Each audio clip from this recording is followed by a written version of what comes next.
All right, so we got a ton of official confirmation straight from the dev team thanks to that new dev live stream, or I should call it campfire live stream. So yeah, we're getting new Nightmare Dungeon buffs, and you can even teleport straight into a Nightmare Dungeon as well in a future update. And resource generation buffs are going to be a thing. And are we finally getting a gym tab? Plus, we have Season 1 updates, how Renown farming will work in Season 1. Some of you may or may not like this. And we're talking about resistances that will be changing. Plus, what about hardcore disconnect death protection? We're getting a new scroll for hardcore players. And yes, new social features, PC optimization, and character creator updates, as well as more on the Druid and Necromancer. So yeah, I sat in on this official live stream and I wrote down a ton of notes for you all. So we're going to go over them right now. As always, a video guide in the description below so you could skip ahead to the info you seek. But we're going to start out with the most important stuff first and foremost. So let's do this. So yes, show me the loot. So yes, we have a new massive patch that was confirmed. The team is working on a massive client patch that is so big it will likely interrupt the game's servers due to a maintenance window being needed. This is what the dev said. It's not hearsay. This is all official stuff. So that sounds like a very significant patch coming up here. Also, we have this one right here explaining dungeon and density nerfs. Now, essentially, they don't want a Destiny 2 cave loot situation. Oh, good times. Now, it says when it comes to dungeons, they aren't buffing everything else because they believe this will result in more balancing issues. They want to improve choice by making things better, but they feel like it hasn't felt like that recently. They are also in what they call a new baseline for the dungeon mob density, meaning to not expect any more nerfs, and if there are any changes, expect buffs to the dungeons instead of nerfs. So hey, at least that's good news. Yes, please leave our dungeons alone. Now, what about Nightmare Dungeon buffs? So they want Nightmare Dungeons to feel very valuable and important, so that's why they nerfed regular dungeons. So you head into those Nightmare Dungeons. You did say, however, it is time for the buffs. Bring on those buffs.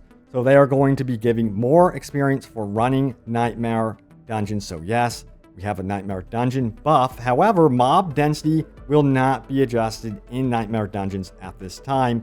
And they did say to expect more buffs overall with this game. They weren't going to give us details about that. I'm not going to speculate, but hopefully my Barbarian gets buffed. All right, furthermore, we have this one right here. Now, of course, Nightmare Dungeons are set up to be very replayable, as they explained, and they want the Nightmare Dungeons to be the spot for farming and replaying content. They plan to increase the amount of experience from those dungeons, so again, a buff there. Now, you can teleport straight into the Nightmare Dungeons with this new update. Sigils will now allow you to teleport straight into the Nightmare Dungeon. So they are improving the rewards in the Nightmare Dungeon and reducing travel time to get to Nightmare Dungeons. This change will be in an upcoming patch. They can't rush this one because they don't want issues with parties. So there's quite a bit of quality of life, or QA required. So yeah, they don't want to mess it up. And I can't blame them. It sounds like it's a significant improvement. Yeah. All right, what about the gym tab? So they are looking to fix the issues with the inventory clutter in Season 2, even beyond gyms, by the way. They really want to improve it. Now, gyms will instead show up in the materials and currency tab as opposed to your inventory. This will both save inventory and stash space. So it's like a quick band-aid fix for now. Some of you guys were kind of on the fence about this, but some of you were like, hey, it's better than what we have currently. Next up, we have this one right here, new Vel Crystals cap. So yes, they're upping the material caps as well. Expect that to also apply to Vel Crystals too. This change is coming before Season 1, so we don't have to wait around. Resource generation buff. Now the question was, are you planning to buff any resource generation? Now they confirmed they have a variety of buffs and will likely see a buff here. They want to be cautious about this because they want resource generation to be still an interesting mechanic. And some of you probably roll your eyes about that one, saying, I don't want to deal with resource generation at all. It's the most boring thing about the game. Let me know if you feel that way still. Next up, we have this one right here, Season 1 update. So Season 1 will be releasing, of course, mid-July to late July. Seasons will have new mechanics to encourage you to revisit elements of the game as well. That's pretty cool. Now, with seasons, they want it to be about delivering new content, and then, of course, yes, bring in quality of life improvements. Now, over time, as seasons roll out, you'll see more of a focus on new content. They never want seasons to be about fixing the game, although they intend to keep improving it. So as we get into like season 3, 4, 5, 6, you'll see it more about like new content and less about, I think, fixing things. So that's pretty cool. All right, next up, what about the Renown system? So they continue to reevaluate this. The fog of war you've lifted in the Eternal Realm on the map will be the same in the first season. So that just means you don't have to worry about lifting that fog of war from the map again and again and again. What you have achieved in the Eternal Realm will also carry over into seasons. All right, let's keep going. Now, Renown earned in the Eternal Realm will also be applied to your Season 1 advancement. However, hold up. Later in the stream, Joe Shelley of Blizzard clarified this a bit more, because one moment the chat was very elated, very excited about this, and then later quite upset about what's going on with the Renown in Season 1. So, okay, the question later in the stream was, can all skill points, Paragon points, and Obols, etc. carry over into Season 1 that are collected from the Renown system in the Eternal Realm? And the answer was this one right here. The amount of Renown collected from the Eternal Realm can help you start with 2 full tiers per Renown bar when you enter a season.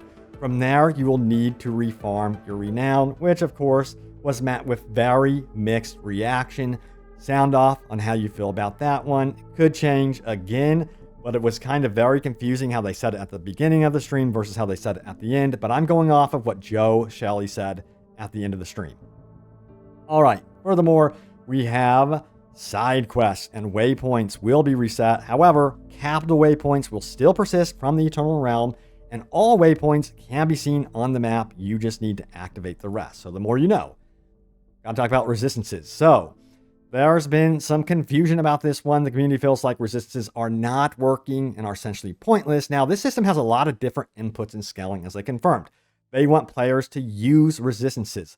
As you go up in world tiers, you get lower resistances, so you are needing to continually fight to reinforce those resistances through things like your armor, your gear, things like that. However, resistances are less valuable than they want, and they will be adjusting this, and it will take some time. This change will be happening around Season 2, but again, don't hold your breath on this one. I think dates are always subject to change, especially in the gaming world. All right, furthermore, we have hardcore mode. Now, they've seen that disconnects are, yes, a very big problem with hardcore players.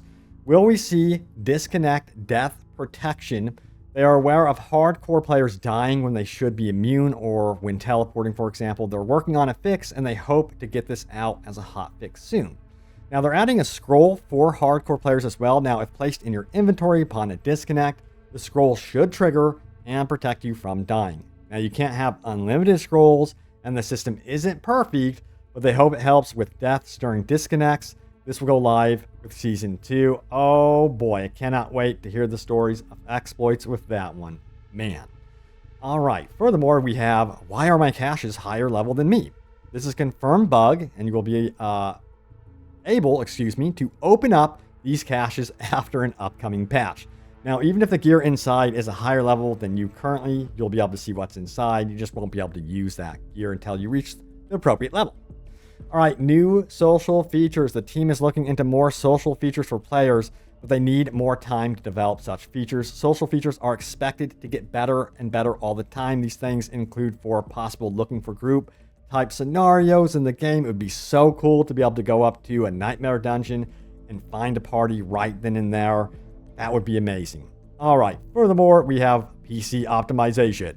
Now, with PC optimization, they are looking into issues on the PC side of things. They're very vague about it, but they are aware of the top issues that you guys are facing and will have a future patch out for this. Now, character creator, will we get the expanded option to change the appearance of characters in the game? They are looking into ways of improving this, but you can expect new options for markings and jewelry. They want to get more options into the initial character creator first, and then focus on editing the look of your character in game. They want to improve the journal, by the way, and what can be tracked through UI. That will also be improved as well. But yeah, I think they really are pretty smart about what they're doing with the character creator. By the way, I do want more options for editing my character after the initial character creator when I'm actually in the game. If I'm hours into the game and I don't want a ponytail, I should be able to change that up or whatever for my barbarian. That would be very, very cool. So it seems like they're working on it. It's going to take time.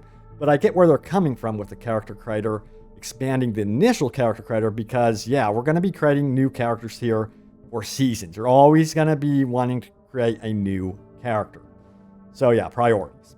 All right, so they go on to say this. What about search functions in your stash? They're looking into that one, as well as expanding search functions throughout the game as well. Now, teleporting to other players was a question. So Necrologics asked, can we teleport to people without going to town first? They want it to be easy to meet up with friends, but they aren't planning on changing that right now, and they are keeping an eye on it. So yeah, that might expand in the future. How about the Necromancer? Now, the Necromancer's bug with Blighted Corpse will be fixed, but they're going to go beyond that. They want to make sure all danger effects are not too obtrusive, including fire effects as well. Then we have the Druid loot pool. Barb uniques have been falling for Druids, but expect this to be patched soon as well, and adjustments with that.